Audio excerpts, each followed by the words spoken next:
The Israeli society had surrounded itself with shields, with walls, not only physical walls, but also mental walls. I don't want to get into it because it's another lecture, but I'll just give the 3 principles which enable us Israelis to live so easily with this brutal reality. A, most of the Israelis, if not all of them, deeply believe that we are the chosen people. And if we are the chosen people, we have the right to do whatever we want. B, there were more brutal occupations in history. There were even longer occupations in history, even though the Israeli occupation gets to quite a nice record. But there was never in history an occupation in which the occupier presented himself as the victim. Not only the victim, the only victim around. This also enables any Israeli to live in peace because we are the victims. The other day, Professor Falk spoke about this dual strategy of Israel of being a victim on one hand and manipulating on the other hand.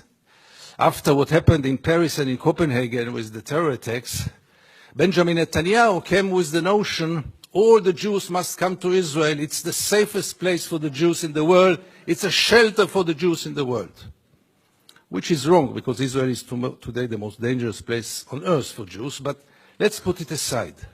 It was only 24 hours later when he said Israel is an existential threat under the Iranian bomb.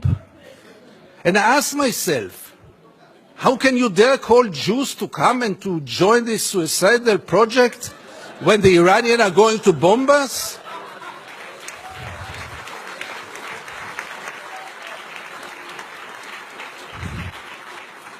But in Israel, everything goes, and both declarations were accepted as the only truth. And here I get to the 3rd set of values which enable us Israelis to live in peace with the occupation. And this is maybe the most crucial one and the worst one. We say victimization, we say chosen people.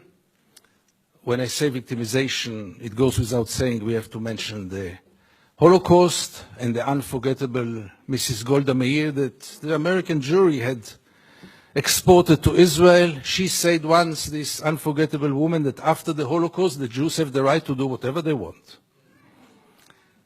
But the 3rd set of values is the most dangerous one, and this is the systematic dehumanization of the Palestinians, which enable us Israelis to live in peace with everything, because if they are not human beings like us, then there is not really a question of human rights. And if you scratch under the skin of almost every Israeli, you will find it there. Almost no one will treat the Palestinians as equal human beings like us. I once wrote that we treat the Palestinians like animals, and I got so many protest letters from animal rights organizations. Rightly so. But by the end of the day, how many Israelis did ever try for a moment to put themselves in the place of the Palestinians for a moment, for one day? And I want to give you 2 examples which will demonstrate it. Many years ago, I interviewed then candidate for Prime Minister Ehud Barak. And I asked him a question which I try to ask in any occasion. Mr. Barak, what would have happened if you would have been born Palestinian? And Barak gave me then the only honest answer he could give me. He said I would have joined a terror organization. What else would have he done? Would he become a poet? He doesn't know to write poems. Would he become a pianist? He's quite a bad pianist, and I doubt if he would have become a collaborator, because he is a fighter. And it became a scandal, because how can you dare to put Ehud Barak to think what would have happened if he would have become a Palestinian? And the second incident, briefly, Second Intifada, the city of Jenin, the most closed city in the West Bank, real total siege. I go out from Jenin, I come to the checkpoint, a Palestinian ambulance is parking there with the red lights. I stand after him. No cars can get out of Jenin in those days. No cars can get in. And I wait. The soldiers are playing backgammon in the tent. Usually I know myself. It's better that I don't get into confrontation with the soldiers because it always ends up very badly. So I stayed in the car. But after 40 minutes I couldn't take it.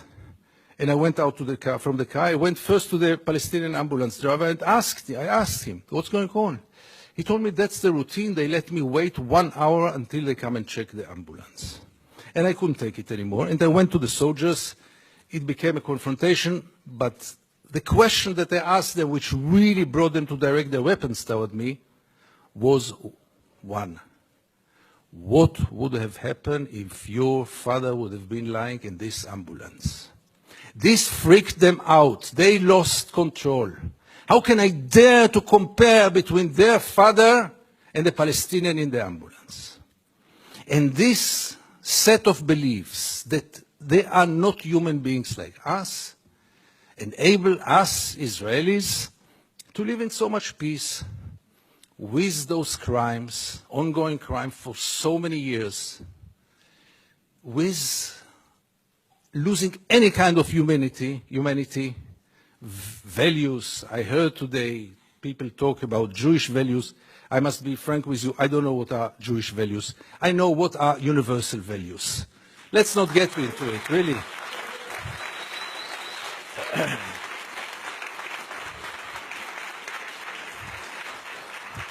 There are very clear universal values. And there is a very, very clear international law. But for most of the Israelis, international law is very important. But not for Israel. Israel is a special case. Why is it a special case? And again, you get with all those set of values, with this living in denial. And here I want to get back to the topic of our panel. Is it good for Israel? No, it's very corrupting. Because as long as the United States enable Israel to continue, obviously the Palestinians are the first and direct, unbelievable victim of it. But by the end of the day, what will Israel be after all those years? What is it already today? Where does it direct to?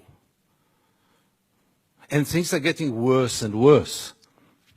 And therefore I have so little hope about change from within the Israeli society.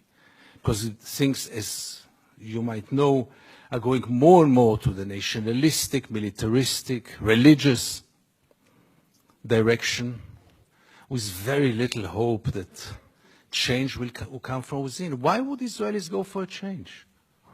What incentive? Why would they bother? Life is so good. You should have seen Israel in the days when Gaza was bombed, when the beaches were crowded, the helicopters were passing on their way to bomb Gaza. The Israeli TV hardly showed photos from there.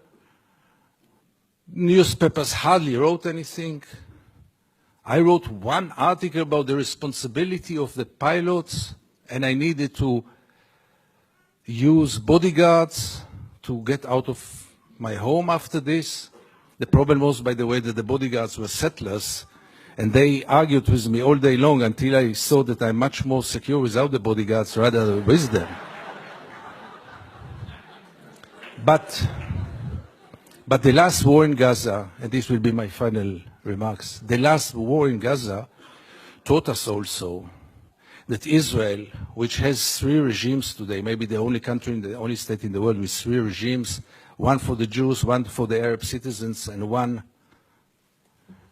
an apartheid regime in the West Bank and Gaza, one of the most brutal and cruel tyrannies in the world. But even for the facade, even for this democracy, which I always thought is a democracy for its Jewish citizens, I realized last summer that it is a democracy for its Jewish citizens, but only if they think like the majority. And therefore, and by this I want to conclude, I want to tell you all that few of us, very few, much too few, but few of us are looking to the West, Europe, and then United States, with a great hope because we lost hope in Israel. Thank you very much.